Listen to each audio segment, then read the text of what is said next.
कहानी पुरानी हवेली का रहस्य। कस्बे के बाहरी छोर पर घने जंगल के बीच एक पुरानी हवेली खड़ी थी। उसकी दीवारें समय के साथ काली पड़ चुकी थी। खिड़कियों के शीशे टूटे हुए थे और छत पर उगी झाड़ियां हवा में डरावने साए बनाती थी। गांव वाले उस हवेली को भूता हवेली कहते थे। बताते हैं कि वहाँ रात को अजीब अजीब सी आवाज़ें आती थी।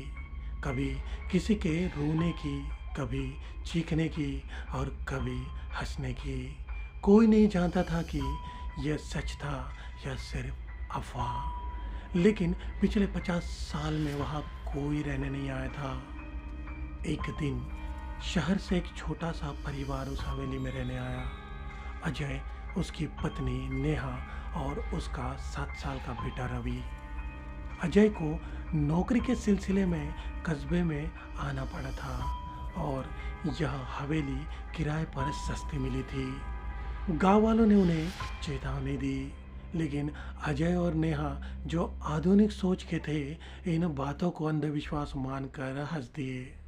पुराना घर होगा, थोड़ा डरावना लगता होगा बस, अजय ने कहा। पहली रात को परिवार हवेली में शिफ्ट हुआ। घर के अंदर की हवा ठंडी और भारी थी, जैसे सालों से कोई खिड़की न खुली हो।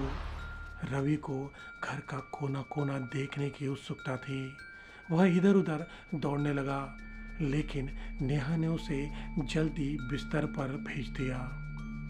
रात को जब सो रहे थे, नेहा को लगा कि कोई धीमी धीमी सी सिसकियों की आवाज़ कर रहा है। उसने अजय को जगाया, लेकिन जब तक अजय ने ध्यान दिया, आवाज़ गायब हो चुकी थी। शायद हवा का शोर हो, अजय ने कहा, और दोनों फिर सो गए। अगले कुछ दिन शांतिपूर्वक बीते, लेकिन धीरे धीरे अजीब घटनाएं शुरू हुई। रवि को रात में अपने कमरे में किसी के कदमों की आहट सुनाई देती थी। वह डर कर अपनी माँ के पास सो जाता था। अगली रात को नेहा को फिर वैसे ही सिसकने की आवाज़ सुनाई दी, लेकिन इस बार यह और तेज थी। उसने अजय को बताया, जो अब भी से हवा का शोर मान रहा था।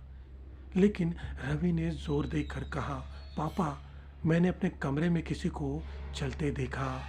अजय ने इसे बच्चे की कल्पना समझकर टाल दिया, लेकिन नेहा को अब शक होने लगा था।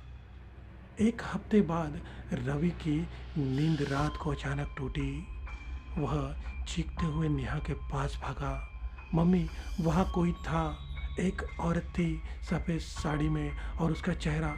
रवि डर से काँप रहा था।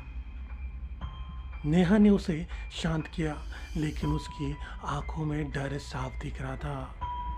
अगली सुबह अजय ने पूरे घर की तलाशी ली, लेकिन कुछ नहीं मिला।